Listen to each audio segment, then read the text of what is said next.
narcotics into the United States, and a call on Congress to pass legislation that would close key loopholes drug traffickers exploit, increase penalties on drug traffickers, and more. We also continue to call on Congress to pass the bipartisan border security agreement, which would deliver funding for thousands more border agents and 100 more high-tech drug detention machines.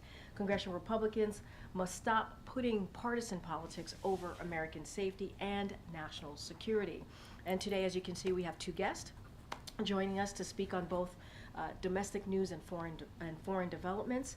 First up, we're joined by Secretary of Agriculture Tom Vilsack to discuss new actions the administration is taking to address the effects of discrimination in farming and ranching. Thanks to the President's Inflation Reduction Act, this historic action delivers on a promise the President made to help farmers and ranchers who were unable to access federal resources due to discrimination in farm loan programs. Farmers and ranchers work around the clock to put food on our tables and steward our nation's land. So it is critical we do everything we can to support them, especially when they suffer the injustice of discrimination. President Biden will continue to ensure that all American farmers specifically and ranchers have the tools and resources they need to be successful. And with that, Secretary Vilsack, the podium is yours. Thank you. Karine, thanks very much. As I briefed the President today, the Department of Agriculture has just completed an important step in advancing a key commitment that the President made. We're able to announce today, thanks to Section 22007 of the Inflation Reduction Act, that more than 43,000 individuals in all 50 states, the District of Columbia, Puerto Rico, the Virgin Islands, and Samoa are receiving direct financial assistance in response to discrimination that they reported to have experienced at USDA farm lending programs prior to 2021.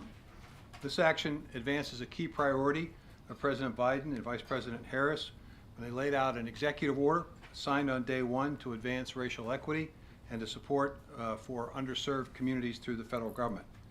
Now, this financial assistance is not compensation for anyone's loss or the pain endured, but it is an acknowledgement by the department. And our hope is, and the President's hope is, that this financial assistance will help many farmers stay on the farm, contribute to our nation's food supply, and continue to do what they love. The culmination of this program is an important marker in our effort to rebuild trust and to make USDA an equitable and accessible department that truly serves all of its customers. And it's the result of a lot of really hard work by many, many people deeply committed to that effort, and as well by third-party organizations that directly administered this program. This announcement is significant.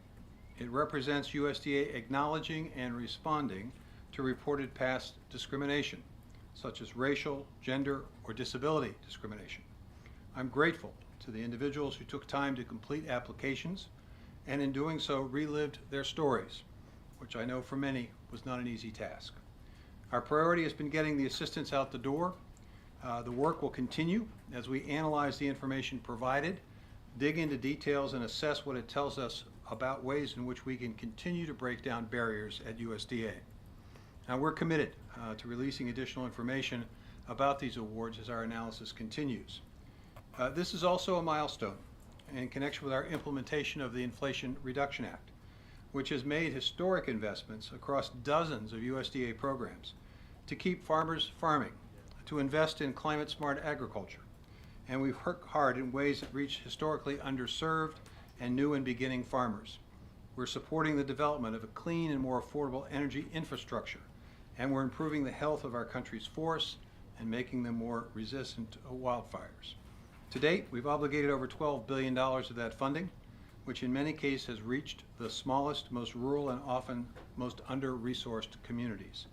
What the Inflation Reduction Act has done in many cases is to give us the tools at USDA, not just to help people, but to show to them that USDA is open for business to them. A lot of these changes have been informed by our work implementing another section of the Inflation Reduction Act, Section 22006, which allotted $3.1 billion for farmers in financial distress.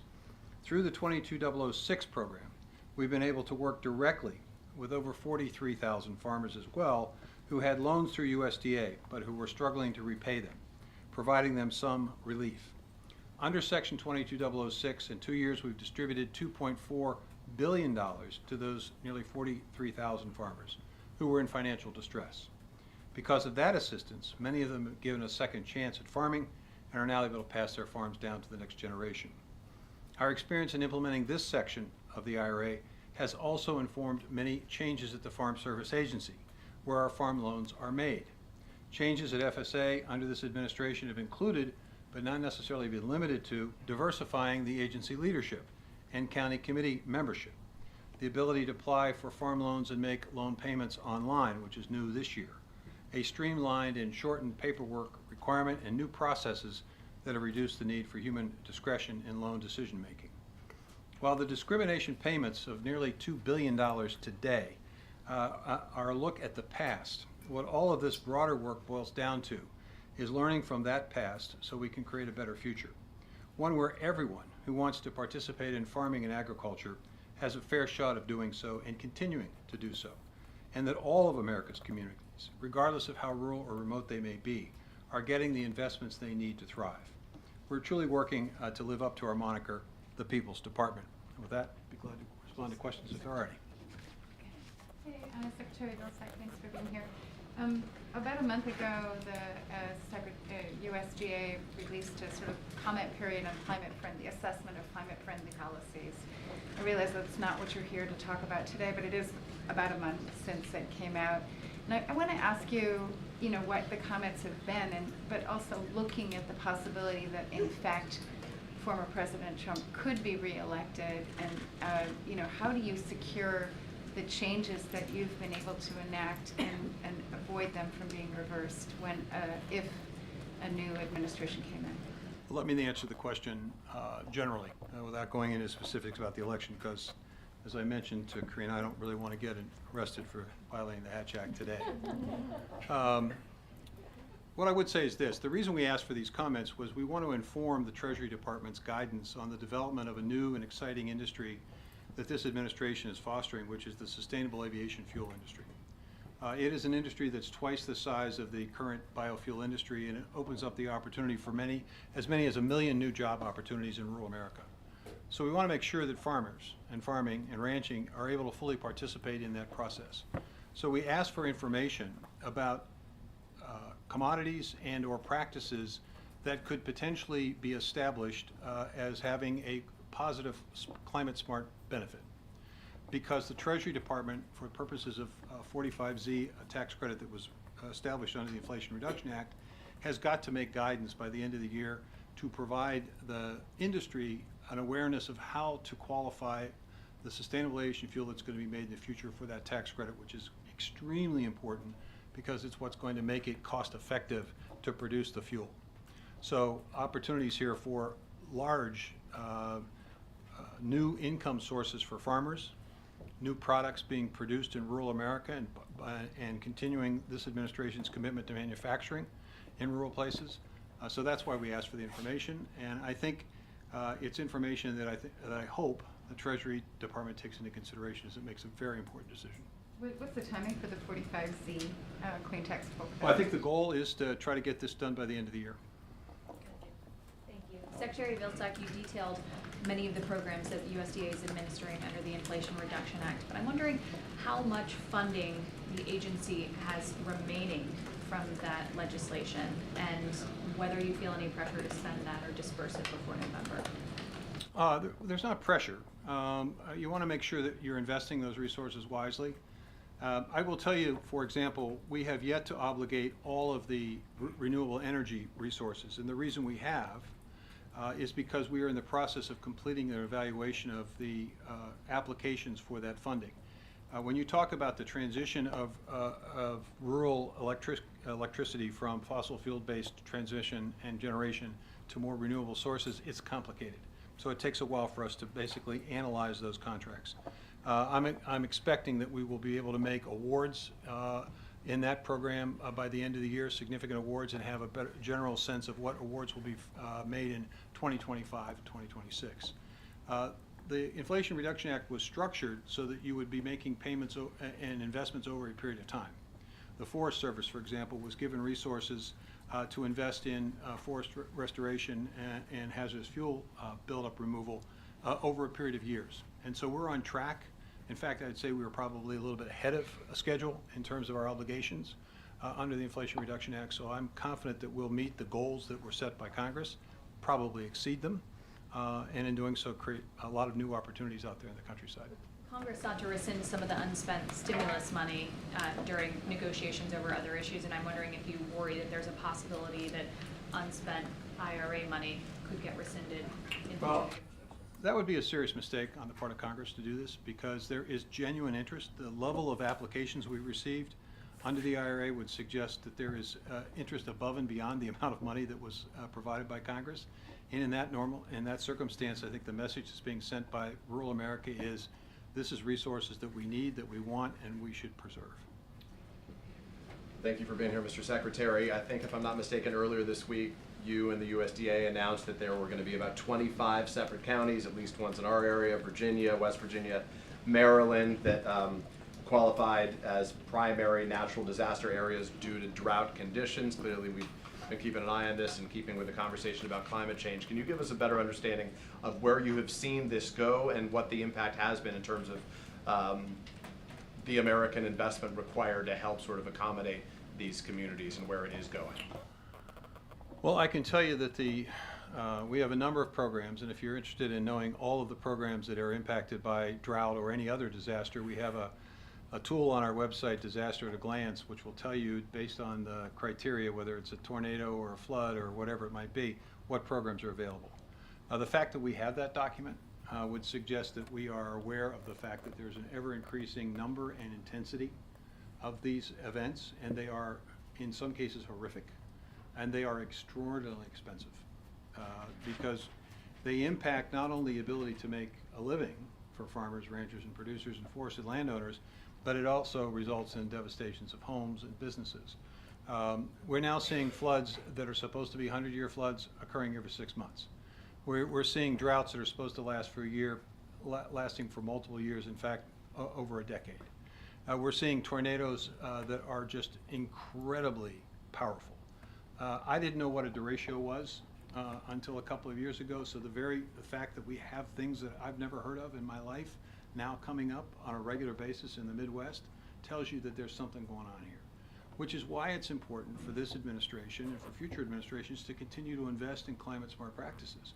Frankly, it isn't just about dealing with the climate issue, it's about creating a whole new American economy that creates new job opportunities and, as the president likes to talk about, rebuilding that middle class. Because when you do climate-smart practices, you are essentially creating supply chains, you're creating new industries, you're creating new and innovative ways to do things, all of which is going to require people that work with their head and their hands. So whether you're concerned about climate or whether you want to build an American economy that's stronger, you got to continue to invest in these practices. And you know, I think fortunately we have the tools through the Inflation Reduction Act and the infrastructure law and the American Rescue Plan to do a lot of that work right now. Thank you so much, Mr. Secretary. Thank you. Thank you for your time. All right, and now I'm going to turn it over to Admiral John Kirby to talk about the Middle East developments that we've seen over the last 24 hours or so. Okay. Everybody, just a quick note on Venezuela, too, before we can get into any of that.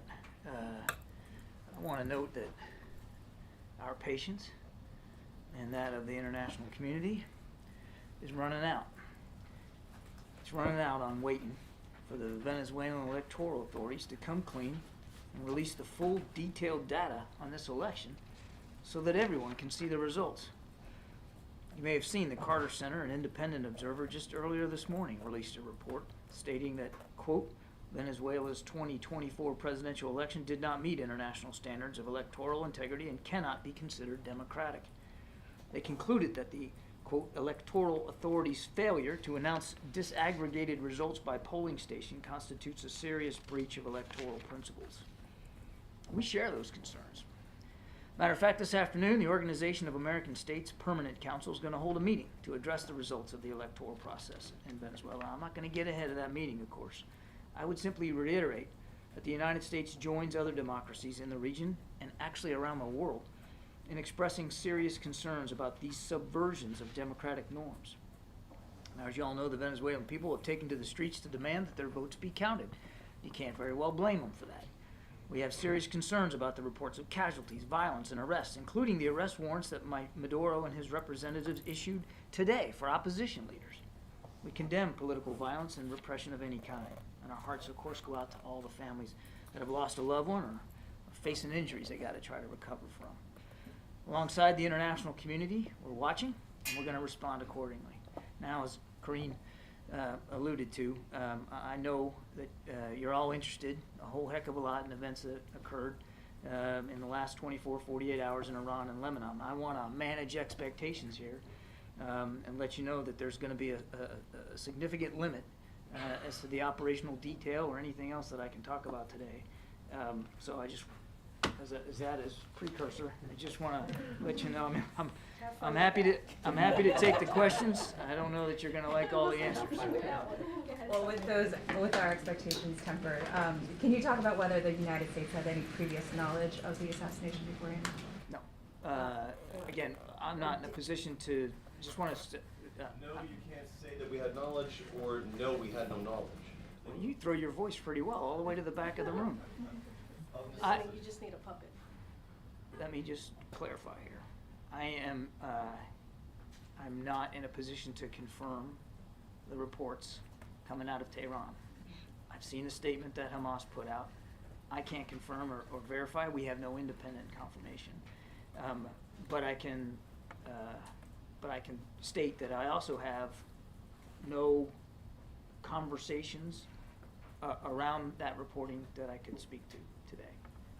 And can you talk about the White House's view on an impact on a potential ceasefire, and how much this complicates and delays the prospect of one?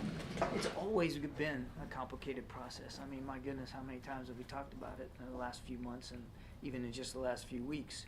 I think it's too soon to know what any of these reported events could mean for the ceasefire deal. But if I could add 2 points, one is that doesn't mean we're going to stop working on it. In fact, we have a team in the region right now as we speak to try to continue to work with our counterparts to move this forward because it's that important. And number two, as I kind of alluded to earlier, it's always been complicated work. And it's not like the complications with every passing day get easier. And that includes today. Our job since the beginning of this conflict, in addition to making sure Israel has what it needs to defend itself, in addition to making sure the people of Gaza aren't suffering more than they already are, is to manage risk in the region. One of the things the President's been very focused on is trying to prevent escalation here. That work is complicated and difficult every day, and that includes today. Thanks, Karine. Thanks, Admiral. Admiral, earlier this week you said that fears of an all-out war in the Middle East were exaggerated. Is that still your assessment and the White House's assessment of the situation following these latest strikes? We don't believe that an escalation is inevitable, and there's no signs that an escalation is imminent. But I also said that we watch it very, very closely. I also said, and said again today, that this is something that we've been concerned about since the 7th of October. It's not like we're brushing off concerns at all. We're watching this very, very closely, and it's been a chief concern of the President. And will the White House be urging restraint from Israel following this? I'm not going to talk about our diplomatic discussions with our Israeli counterparts. We have been working hard to keep this war from escalating, just as we've been working very hard and are today to make sure Israel has what it needs to defend itself. Thanks. Can you tell us, was the President briefed on this last night as the reports started coming out, and how he's been informed about this throughout the day? The President was briefed on reports coming out of the Middle East. He routinely, I'm not going to get into the specific timing of the parameters of it, but he has been kept fully informed, as you would expect that he would be from the national security team, and that means on a continuous basis as well. Egypt's foreign minister said in a statement that the assassinations undermine the strenuous efforts made by Egypt and its partners to stop the war in the Gaza Strip. You had just said in an earlier answer that it doesn't mean that the United States would stop working toward a ceasefire deal, but can you talk about the concerns about the negotiators continuing that work and what this means about that going forward? I would just tell you, as we're standing here today, they're still at that work, and we've got a team in the region, and we're we're going to keep the shoulder to the wheel. It's that important. And we still believe the gaps are narrow enough to be closed. We still believe the details can be hashed out. It's too soon to know, based on the reporting over the last 24, 48 hours, what impact any of this is going to have on the ceasefire deal. It was always complicated. It remains complicated. And reports coming out of the region, as we've seen again over the last 24 to 48 hours, certainly don't make it less complicated. Has there been contact with Egypt and Qatar to reassure them to stay in these conversations right now? I would just say that we have and maintain routine communications with our counterparts in Egypt and in Qatar and with Israel. Those communications are ongoing. Just to be clear about that, has the U.S. reached out or had contact either directly or indirectly with Iran since the occurrence in Iran? I have no diplomatic conversations to speak to, certainly none of that type. So, just to be clear, there have not been with them or with any of their any intermediaries, or you can't tell us if there have or haven't I been? have no conversations to speak to. Okay. Fundamentally, is an Iranian response here inevitable? Look, you've seen the comments by the Supreme Leader and what he said publicly. It's out there for everybody to see. I'll certainly not speculate about whether and to what degree Iran does anything. What I can tell you is we have and will maintain a level of readiness to preserve our national security interest in the region. It's not like we take a blind eye to what Iran is capable of doing and has shown their capability of doing in the region. It's not like we've demonstrated an unwillingness to defend Israel from threats in the region, including from Iran, if that happens. And we maintain that capability and that readiness to do so now. I would also say, lastly, Peter, what I said earlier, we don't want to see an escalation, and everything we've been doing since the 7th of October, we've been trying to manage that risk. Those risks go up and down every day. They are certainly up right now. They don't make the task of de-escalation, deterrence, and dissuasion, which is the goal, any less complicated. So to be clear, does the U.S. think this action was escalatory, provocative, justified? As I said earlier, I'm not in a position to verify the accounts. Thank you, Karine. John, I have two questions on Middle East and then on Russia and Ukraine. So on the Middle East, besides of Egypt, we see Qatar, China, and Russia all condemn the killing, saying the killing would jeopardize the ceasefire talks. What is the White House response to those countries' reaction on this? And also, is the United States worrying China expanding its influence in the Middle East and may not be using its influence for the purpose that U.S. and allies believe to be positive? On the first thing, I believe I've already kind of addressed this. I'm not in a position to verify the reporting, certainly the statement by Hamas. I'm just not going to do that. On China, we've said many times, we would welcome any credible role by China or any other nation, whether they're in the region or not, that want to help get involved and de-escalate the tensions and help us bring this war to a close and make sure that Israel's security is guaranteed going forward. Any other nation's contributions that can be done in a credible, transparent, and sustainable way would be welcome. We've simply not seen that coming out of the PRC. In Russia and Ukraine, does the United States know the whereabouts of Paul Whelan? And can you confirm the report that the first delivery of F-16 jets in Ukraine? Look, on your first one, all I'll say is that we have been consistently, since the beginning of this administration, working hard to bring home Americans that are wrongfully detained overseas, and the attention that the president has paid personally to the cases of Paul Whelan and to Evan Gershkovich from the Wall Street Journal is very, very high, as is the whole team, and we continue to work at that very, very diligently. On the second question, you'd have to talk to the Ukrainians. I'm certainly not going to talk about weapons capabilities. I will only add that, to remind, as we have said, and said at the NATO summit, that the process of providing F-16s to Ukraine continues to move forward. We've said that they will be operational by the end of the summer. We have no reason to doubt that. Thank you so much, Karine. Hi, John. On Venezuela, two questions. One about the call with President Lula yesterday. Did President Biden ask anything specific from the Brazilian president, any kind of help to moderate the situation in Venezuela? The president was grateful for the time with President Lula. They obviously talked about the electoral results in Venezuela and our concerns about where that's leading to. I won't go beyond the readout, though, in terms of specific asks. The president was grateful for President Lula's time. And another one, because as you were saying, the United States and other countries like Brazil are asking for the full release of the voting count. But 3 days later, as you're saying, the patience is running out. There is no indication that Maduro will release, give in to this international pressure and release the data. On the opposite, as you were saying, there's violence now. They're persecuting people protesting against the results. So does the U.S. still believe that Maduro can be convinced to release this data, and how long is the U.S. willing to wait? What is the strategy? They need to release it. We've been calling for it. As I said, our patience is running out. Those electoral authorities, which obviously work for Mr. Maduro, they need to release the data, the tabulated data, so the world can see exactly what happened here. And we're going to continue to call for that. And as for consequences, I won't get ahead of policy decisions that haven't been made yet. Does the White House recognize that Edmundo Gonzalez won the election? Again, we want to see the full tabulated data from the polling places. We want to see something that can be verifiable and can convince not only the United States but the international community about what the results actually were. Okay, a couple more. Go ahead in the back. Hi, John. 2 of Al Jazeera journalists were killed today in Gaza, Ismail al-Ghul and his cameraman Rami al-Rifi, in an Israeli airstrike. It was obvious they were journalists, everything was clear that they were journalists and were targeted. Are you condemning this, and do you have any other reaction regarding the killing of journalists? It's continuing since October 7th. I don't have any specifics about this particular strike to speak to, so it's difficult for me to get into any detailed discussion of it. We obviously continue to not only recognize and honor the service that journalists do around the world, particularly in places like Gaza. It's very dangerous. It's a combat zone.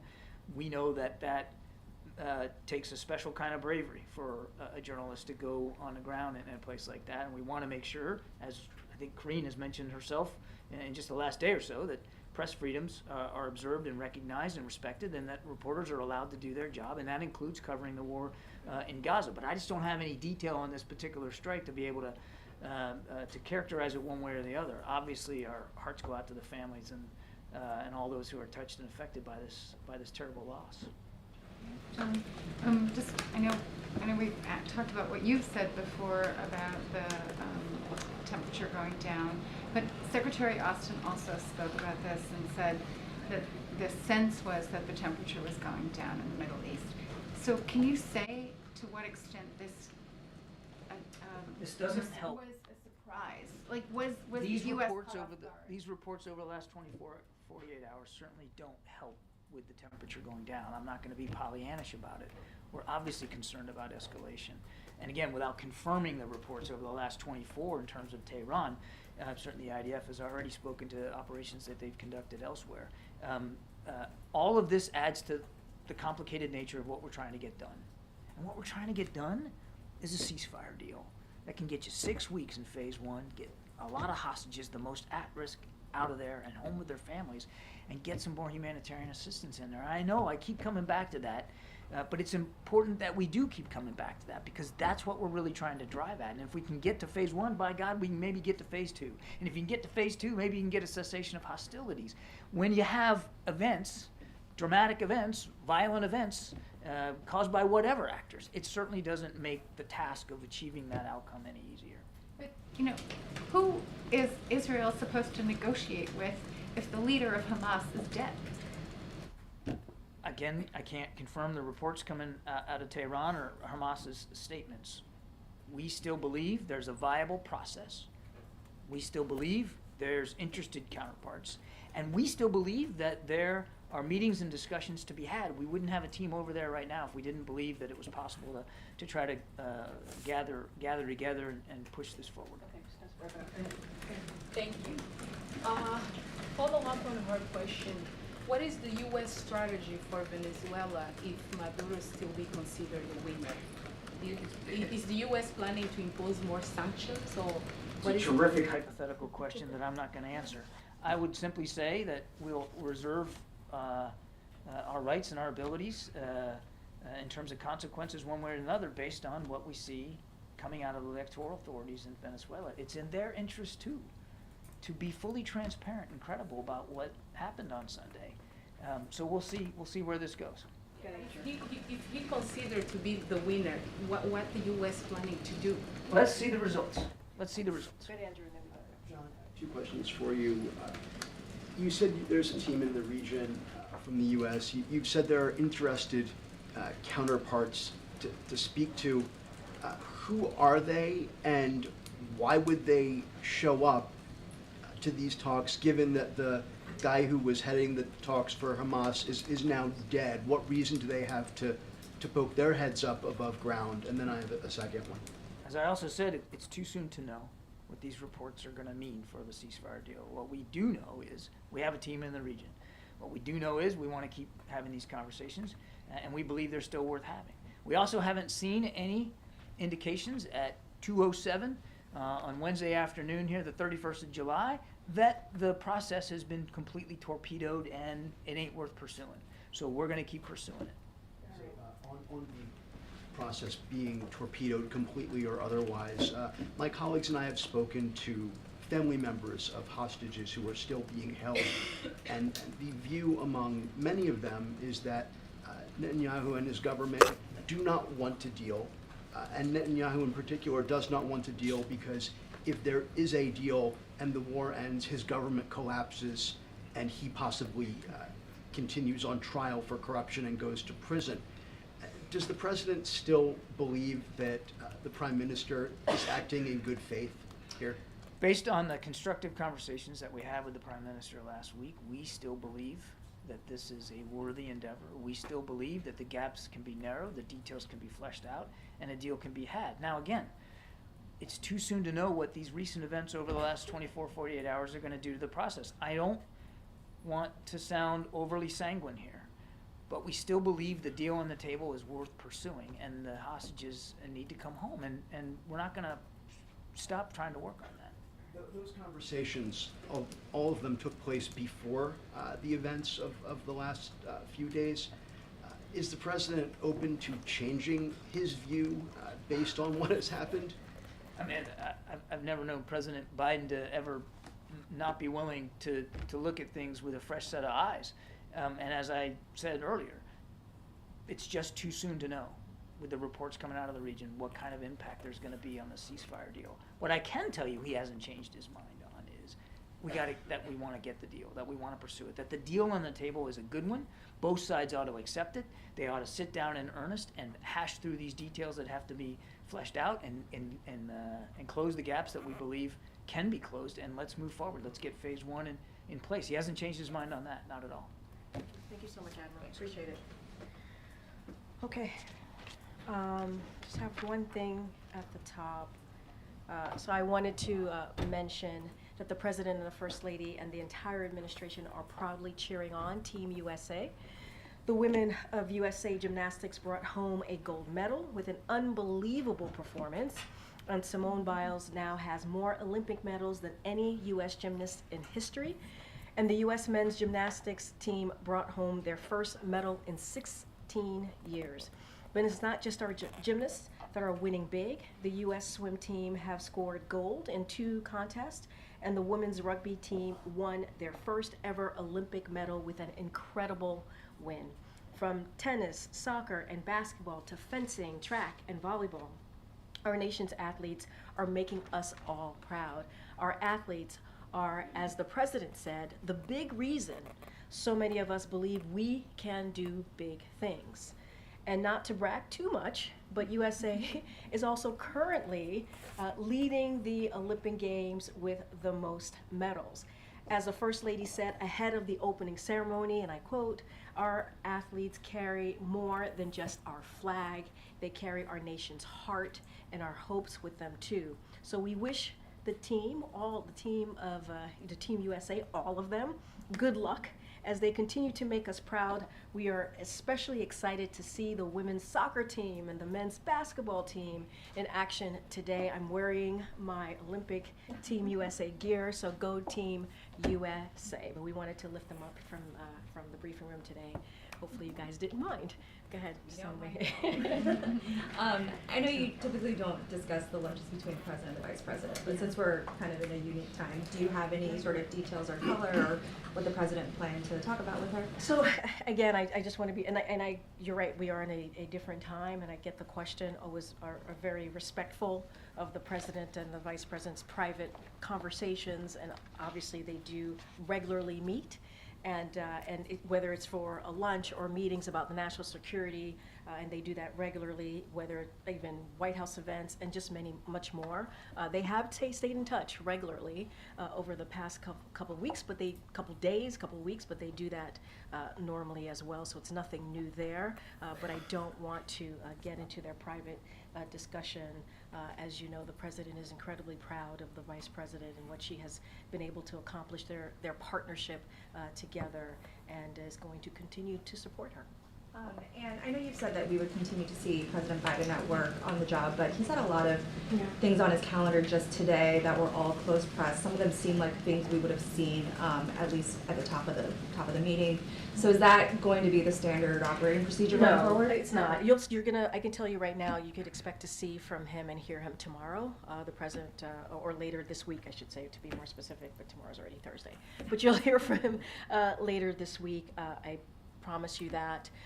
Look, every event we assess it differently as it relates to press access. The Secretary Vilsack, we brought him to the podium because you wanted to make sure you heard directly from him on their conversation. They met obviously this morning to talk about this new announcement as it relates to the Inflation Reduction Act, and he's going to continue to get briefings all day. I talked about the fentanyl announcement, but it will not be the norm. It will not. You will hear from the president later this week, and he definitely wants to continue to make sure you have access. He had a little bit of a press conference, if you will, at 1:15 in the morning the other day, and so he certainly wants to continue to take your questions and see all of you, and so that's not going to stop. What is the event later this week? So I don't have anything to share at this time, but certainly we will, as you all know, when we lock things in, we certainly will share that. But you will see him. You will see and hear from him for sure later this week. And this is your first time in the front row. Hi. I appreciate it. Thanks for the Will? welcome. Yeah, Hi, good to Will. see you. Good to see you. Just staying on the Vice President, I know you Yeah. can't talk about their meeting and whatnot, but in terms of medical records and physical, are we going to see a little bit of sunlight on the Vice President's health as we get closer to the election? So I know there was a lot, we were getting some incoming on this, and I know there's a lot of interest. The Vice President's office asked that you refer we refer those questions to her office, and so they will be gladly able to take those questions from all of you. And just one other question I wanted to ask as well. The President previously committed to talk to Black journalists at NABJ. I don't know if you're attending or going to Chicago for NABJ. We've seen you there before.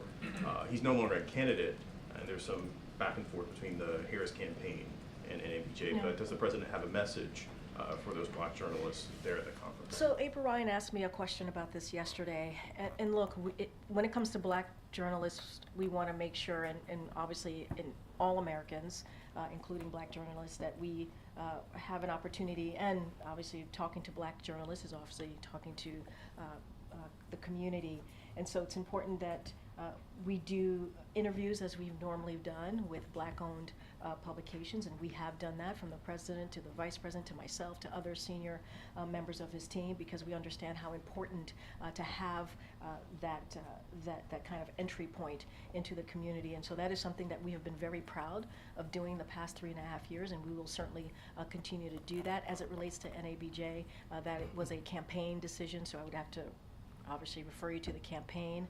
The president, as you know, is no longer a candidate, which is why he's not speaking this year. And so as it relates to the vice president as well, that is something for her office to speak to. But it is important for us to speak to, whether it's a radio host, a TV host, or a newspaper reporter. We do that on a regular, and it is something that we have been proud to do, because we believe that we have been able to deliver for the community, all communities, whether it's the economy, healthcare, issues that they really truly care about, and so we're going to continue to do that certainly for the next 6 months. Good, Jackie. Thank you, Karine. Just following up on Sungmin's question, could you sort of give us an idea of how much the president's schedule has changed since the ticket changed? Because if you look at what we look at, the big event on Tuesday was a phone call. The big event today is a lunch. Tomorrow, we don't know what he's doing. Friday, he heads to Delaware. It lends itself to the appearance that he's done governing. No, he's not done governing at all. I think that appearance would be false. It would be a misled appearance. I understand the question, but I will say, we were in Austin on Monday. We were obviously in Texas. We went to Austin, went to Houston. He went to pay his respect to the late Congresswoman. He went to Austin to make a very important announcement as we went back and forth on this yesterday on SCOTUS reform, which is something that majority of Americans want to see. We got back. We landed on Marine One on the South Lawn at 1 o'clock in the morning, took some questions. That was something that he wanted to do. Took a couple of questions from press. We were out for about 12 hours. He continues to meet with his team today, and as I said, you will see him later this week. You will hear from him directly later this week. And I think, again, I'm going to throw Matt Visor here into the conversation. We are recalibrating. I mean, that is very true. I mean, there is a change in just him stepping down for re-election. He's still very much the president, and we're trying to figure out what the next 6 months are going to look like. But we are committed. The president is steadfast on continuing to build on the unprecedented record that he has had with the vice president over the last 3.5 years. That doesn't change, but just give us a beat, and we certainly will be out there. And the president does want to continue to speak directly to the American people. You will see him. We heard from him, for instance, on the news unfolding in the Middle East. We heard from Secretary Blinken, we heard from Secretary Austin, we heard from the Vice President. It would be something that ordinarily we'd expect to hear. Stay tuned. Stay tuned. I just said that you're going to hear from the president later this week. And look, I think when it comes to the Middle East, when it comes to foreign policy more broadly, this is a president that has a record to stand on when it relates to making sure we're putting the national security of the American people first. This is something that he's done, making sure that we re-engage with our allies and also our partners. We saw what happened in the past administration. The president had to fix those relationships, and he did that in the last 3.5 years. When you think about reinvigorating NATO, you think about how the people of Ukraine has what it needs now to defend itself against Russia's aggression so they can fight for their democracy and freedom. This is a president that has a long list of foreign policy accomplishments that he's incredibly proud of. And when it comes to the Middle East, the president has been incredibly engaged.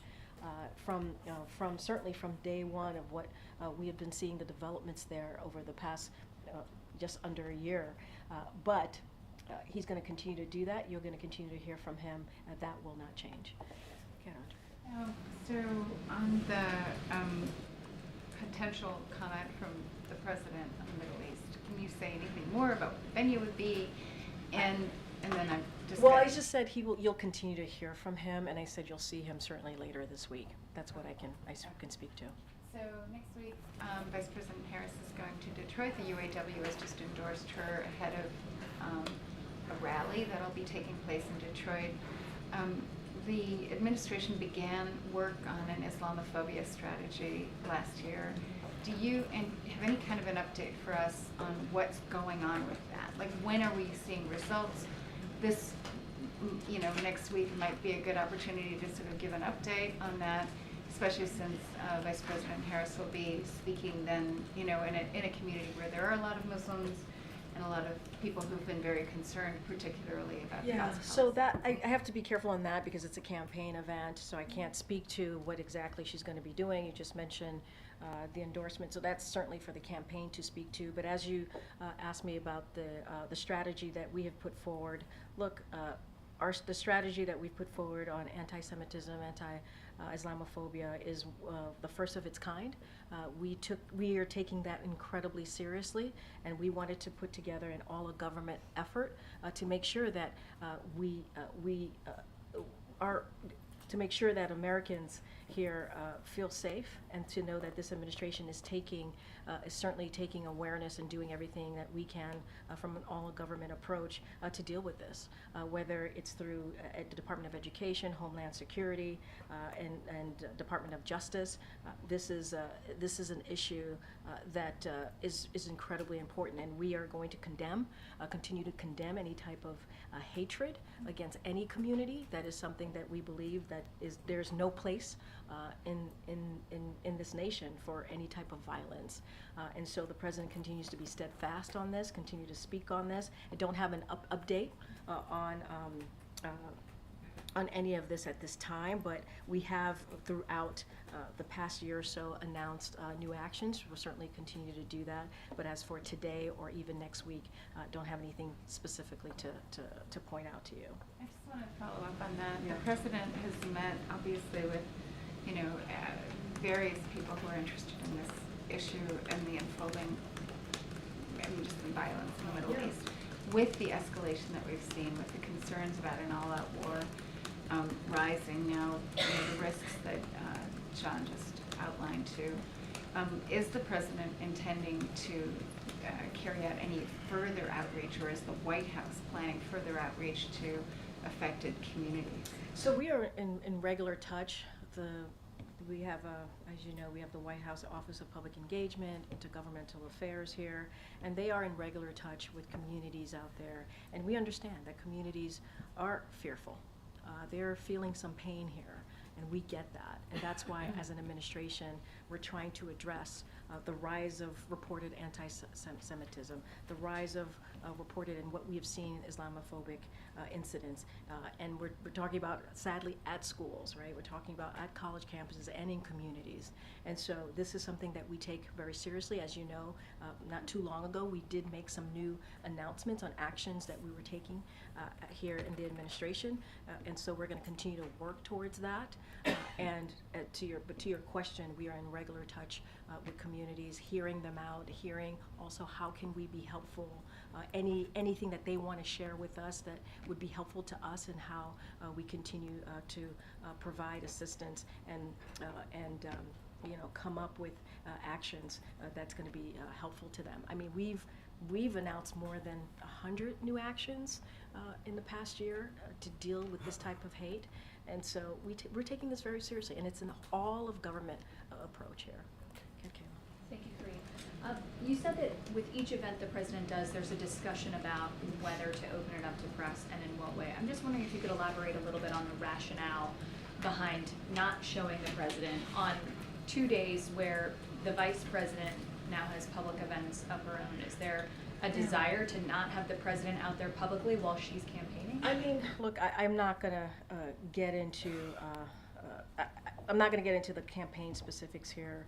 What I will say is that you will get to see the president later this week, and look, it's a case-by-case basis, and that's kind of how we've always moved forward with when we think about these different events that we do here. The president will be out later this week. You'll get to see him. He will speak directly to all of you and to the American people. Obviously, I just don't have anything to share beyond that. But specifically yesterday and today, the rationale for not having him appear publicly? I just don't have any specifics here. It is assessed by an array of people, not just by my office. We try to figure out what's the appropriate way of giving briefings to the president. And so, he and Secretary Vilsack, for example, had a one-on-one conversation. They wanted to check in. They wanted to talk about this particular piece of the Inflation Reduction Act and how it's going to certainly help communities. Obviously black farmers in this regard, and so that was part of the conversation, but I just don't have anything else specifically. We will see the president later this week. You saw the president, he was out for 12 hours on Monday, spoke to all of you, took a couple of questions, and you'll certainly continue to see that. And in that 1:15 a.m. Discussion with press where he answered a few questions, he was asked about whether he would weigh in or have a discussion with the vice president on her running mate, and he said, "We'll talk." Is today that talk? Has it happened in the interim? I appreciate you all trying. I really do not have more to add. to what the president said to your colleagues, as you said, at 1:15 in the morning, on, I guess, Tuesday morning. I just don't have anything else to add. That is obviously, when it comes to that particular decision, that's something for her to make, and we trust that she will make that decision for what works for the American people. Go ahead, Michael. Yeah, thanks. Thanks, Karine. Oh, no. No, Joey. Joey. You've never called me Michael before. I know, it's been, it's been a while. Well, It's been a it's while. all right, it's all right. Hey, what's President Biden's reaction been so far on the strong initial enthusiasm the Democratic voters are showing for Kamala Harris's candidacy? She had a rally in Atlanta last night with over 10,000 people, raised more than $200 million a week, has improved on polling in battleground states from where Biden was. Does the president feel reassured about his decision to drop out of the election by what he's seen so far from Harris? I'm going to ask you, wouldn't you be reassured? Well, that's No, but you just listed out what's occurred the past week. I don't even know. Everything is just coming all together. Past week or so. Again, campaign, don't want to get into specifics of numbers that you just ticked off and what we've seen. But, I mean, look, you just listed off some pretty incredible moments that we've seen with her campaign over the last week or so. And so, look, I think at the end of the day, what I can say, and I've said this before and I'll repeat it, is the president is incredibly proud of the Vice President Kamala Harris, and he has said that the reason why he chose her, the reason why he picked her to be his Vice President back in 2020, almost 4 years ago, is because he believes she could lead on day one. And that we have to remember who the Vice President is. She's been Vice President for almost 3.5 years. She's helped be a partner in really big decisions that we've had to make here, whether it's domestic or foreign policy. She was a senator. She was an attorney general. She is incredibly qualified, and he could not think of anybody else who could have done this job, that he could have made this decision to take over the campaign, obviously. And so he's very proud of her, and I will just leave it there. And so he does feel reassured by that decision? I mean, he's proud of his decision. He's proud of his decision. And you just listed out a long list of reasons of why. Okay, Peter. If I can ask you about something that's happening at the NABJ right now, Donald Trump is speaking to some of the reporters who assembled there, and right out of the gates there was what can best be described as a contentious exchange where the former president said, I'm asking this through the lens of someone who represents the president, vice president, not someone who has to speak as a campaign question. He says of Kamala Harris, the vice president, she was always of Indian heritage and she was only promoting Indian heritage. I didn't know she was black until a number of years ago when she happened to turn black, he said, and now she wants to be known as black. So I didn't know, is she Indian or is she black? Wow. She has always, this is unclear, I respect either one, but she obviously doesn't because she was Indian all the way and then all of a sudden she made a turn and she went black. Your response to those comments? He is a candidate, so I'm going to be super careful. Wait, no, hold on. I have more to say. I certainly have more to say. As a person of color, as a black woman who is in this position that is standing before you at this podium behind this lectern, what he just said, what you just read out to me, is repulsive, it's insulting, and, you know, no one has any right to tell someone who they are, how they identify. That is no one's right. It is someone's own decisions. It is, I'll add this.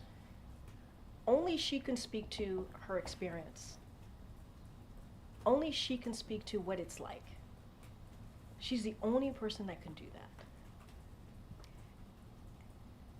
And I think it's insulting for anybody. It doesn't matter if it's a former leader, a former president. It is insulting. And we have to put, she is the Vice President of the United States, Kamala Harris. We have to put some respect on her name, period. Thank you. Oh, my goodness. Go ahead, John, all the way in the back. Thanks, Karine. Can you talk about what efforts are being undertaken as it relates to those wrongfully detained Americans, people like Evan Gershkovich and Paul Whelan? Are there renewed efforts in terms of trying to win their release right now? So I'm going to just repeat a little bit of what my colleague said just moments ago, Admiral.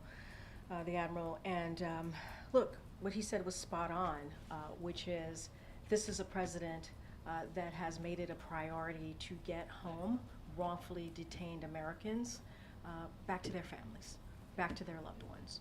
It is something, and all you have to do is look at his record and what he's been able to do in getting home wrongfully detained Americans. And so he's committed to that. He will continue to be committed to that through the next several months, the next 6 months. We are careful here. We do not negotiate in public. We cannot negotiate in public because we want to make sure that we get this job done, get this work done. I do not have any specifics. I would not be able to do that from here because we want to be mindful, we want to be careful, but the President's committed to make sure that we get wrongfully detained Americans home to their friends and families and loved ones, obviously. Those efforts in terms of trying to get those wrongfully detained Americans home, could they possibly involve a third country, a prison swap involving Germany, for instance? Is that a possibility? I just cannot get into specifics from here. You have to understand that what we're trying to do is on behalf of Americans who are detained. The President is committed. He is committed and will continue to do everything that he can to get Americans home to their loved ones. And you've seen that. You've seen that over the last 3.5 years. I'm not going to get into specifics. I'm not going to get into details. I can't confirm anything from here or lay out. What we're going to do is continue to do the work. Just a follow-up on the scheduling question. Yeah, sure. As the President dials back a bit of late the public events, are we to read into that either now or in the near future that the Vice President should be the kind of primary messenger of the administration's policies? No, the President's going to be certainly the messenger of the policies. He's the President of the United States. He's going to continue that. They both will be, as she's out there as well as Vice President. That is not going to change. You will hear from the President. You will hear from the President. He wants to be out there. He believes there's still a lot of work to get done in the next 6 months. He wants to lay out what it is that he would like to get done, building on our successes, whether it's healthcare, whether it's the economy. There's still a lot of more work to do in the economy, even though we're leading the world in what we've been able to do here to restart the economy. And so, look, you're going to hear from the President about this in a short order. You're going to see the President later this week. You're going to hear from him. And so I would say stay tuned. And the President certainly is looking forward to the next 6 months, continuing to lay out his plans on behalf of the American people. Okay, go ahead. Yeah, when are we going to see the President and Vice President together? That's a good question. I don't have anything for you right now at this time, but obviously they were together today having lunch. That was a private discussion, private lunch. But I could assure you, you all will see them together at some point. I do want to ask you about the border security legislation that the President still wants, and that the Vice President Harris is also talking about. Would the President be willing to make a deal on that in the lame duck session when Congress is back? Yeah, I get the question, but he did make a deal. That was what we did, 2 months with Republicans in the Senate? Yes, but they stopped agreeing to that. But it's so wild because we worked with Republicans and with Democrats, and if this deal in Congress, obviously in the Senate to be more specific, and if this deal would have gone through, it would have been the toughest, fairest bipartisan border security legislation in modern history. And congressional Republicans decided to block it because Donald Trump felt like it would make Americans safer, so do not move forward with it. That's what he felt. And it would harm him politically. That's what he felt. And so, look, we did a deal. It was a very good deal that Republicans agreed on, Democrats agreed on. The President reached across the aisle to make this happen when people told him that that wouldn't be possible. And the former president got in the way. And he got in the way not because it was the right thing to do for the American people, it was the right thing to do for himself. And so the President would love to move forward with that deal that we were able to get done. But they themselves, Republicans, voted twice against it. And so the President's taking executive actions, and we want to make sure that we continue to reduce unauthorized crossing, to lower, and we've been able to do that, to lower than any other under any other prior administration. We have been able to do that through actions here, but in order to deal with this, we have to have legislation. And there was a deal. There was a deal on the table that we were able to negotiate with Republicans and Democrats in the Senate. The former president got in the way. You know? Will that deal still be on the table after the election? It's on the table right now. We want to make that deal move forward. We do. We are ready. The president's ready to sign it. It's Republicans. This is really, I appreciate the questions, but this is really a question for Republicans in Congress to answer to. Okay, guys, we'll see you tomorrow. Thanks, everybody. Thank you.